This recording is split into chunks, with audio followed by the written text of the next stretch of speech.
Shalom, selamat pagi semuanya. Perkenalkan, nama saya Martin Simanjunta dari Prodi Ilmu Kelautan dengan NIM H108122142 dengan teman saya yaitu Perkenalkan, nama saya Yoga dari Prodi Ilmu Kelautan dan NIM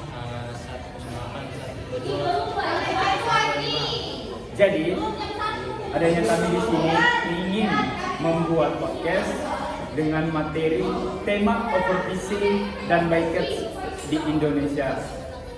Di sini saya akan menjelaskan sedikit tentang overfishing. Overfishing itu adalah kegiatan yang merugikan di mana jumlah ikan yang berada di suatu perairan atau habis terus karena terlalu banyak dipancing atau menangkap. Untuk overfishing ini dia menjadi masalah yang belum banyak terselesaikan semenjak dulu karena keadaan semakin parah pada saat ini. Untuk kasus overfishing ini dianggap merugikan karena oknum nelayan menangkap sebagai ikan walaupun tidak dibutuhkan atau tidak sesuai dengan jenis tangkapan dan hanya menyisakan sebagian kecil. Menurut riset, sepertiga kegiatan perikanan yang merupakan kegiatan overfishing sering terjadi di negara berkembang dan sebanyak 30% dari ketersediaan ikan di pasar merupakan hasil dari overfishing.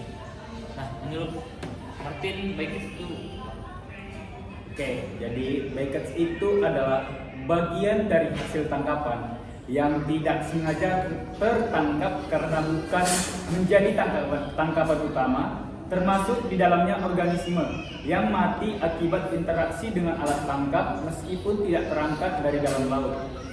Menurut FAO, pada tahun 2010 sampai 2024, sekitar 9,1 miliar ton hasil tangkapan nelayan merupakan kasus bycatch dan sekitar 4,2 miliar ton dilepaskan atau dibuang kembali.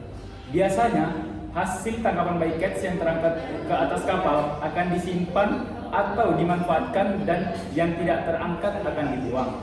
Bycatch ini merupakan gabungan antara incidental catch di mana tangkapan sampingan dimanfaatkan dan discarded catch di mana tangkapan sampingan dikembalikan karena pertimbangan ekonomi, peraturan ataupun pribadi.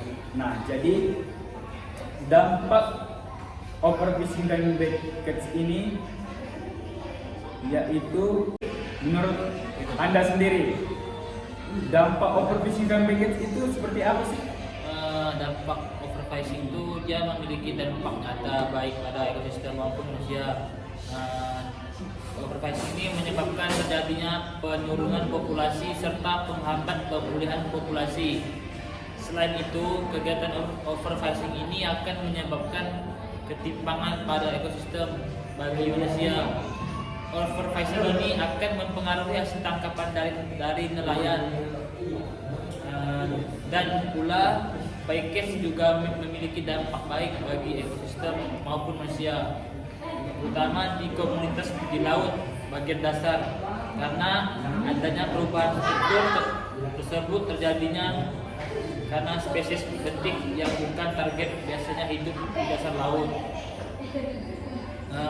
Bycatch ini mempengaruhi ekosistem dengan cara mempengaruhi populasi spesies yang akan mempengaruhi ekonomi nelayan. Tangkapan ini yang dibuang biasanya memiliki nilai ekonomi bagi nelayan lainnya dan tangkapan tersebut dibuang dan nanti untuk menangkap ikan tersebut. Nah, terus untuk kebijakan ini mengenai bycatch apakah? Nah, jadi kebijakan pemerintah mengenai penanggulangan overfishing dan bycatch itu adalah dalam mengelola hasil tangkapan, khususnya pada tangkapan sampingan atau bycatch di Indonesia, terdapat beberapa kebijakan yang telah dikeluarkan. Pertama-tama mengenai hasil tangkapan atau target catch, di mana pada FAO Fisheries Technical Paper 339 di tahun 1996 tertulis hasil tangkapan yang terdiri dari satu atau sejumlah spesies merupakan sasaran tangkapan utama kegiatan penangkapan ikan. Di luar hasil tangkapan yang merupakan sasaran akan dianggap sebagai bycatch. Kedua, Bycatch sendiri terdiri atas dua tangkapan, yaitu incidental catch dan discarded catch. Incidental catch adalah hasil dari tangkapan sampingan yang dapat dimanfaatkan baik secara ekonomi maupun pribadi. Sedangkan discarded catch merupakan tangkapan sampingan yang dikembalikan ke laut karena pertimbangan ekonomi, peraturan maupun pribadi. Regulasi telah diberikan, khususnya pada spesies yang dilindungi seperti pada hiu. Salah satu regulasi terkait spesies hiu adalah resolusi IOTC.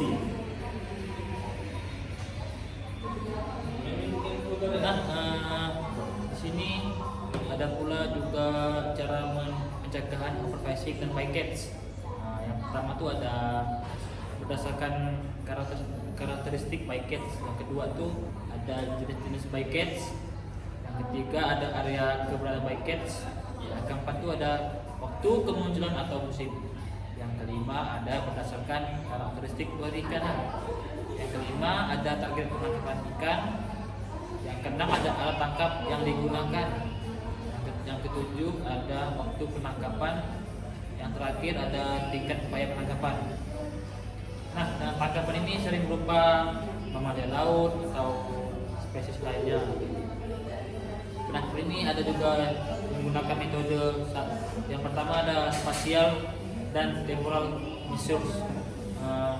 Dia ini memilih lokasi dan waktu penangkapan ikan yang tidak beririsan dengan lokasi waktu kemunculan yang sama, termasuk pemilihan setting siang atau malam. Yang kedua ada depredation mitigation device. Ini seperti alat penghalang yang dipasang pada pancing untuk menghalangi bycatch mamalia laut supaya tidak memakan umpan. Yang ketiga ada backdown maneuver and Medina panel.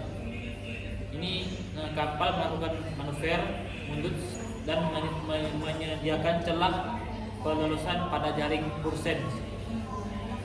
Yang keempat ada ini wake hook.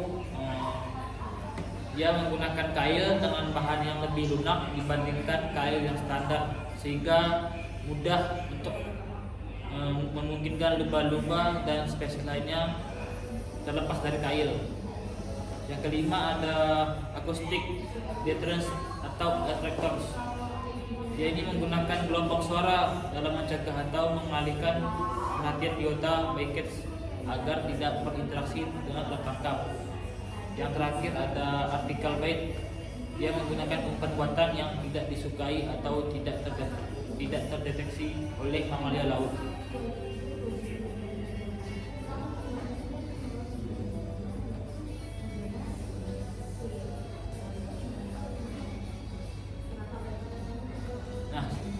Martin, ini gimana cara penanggulangan overfishing dan bycatch?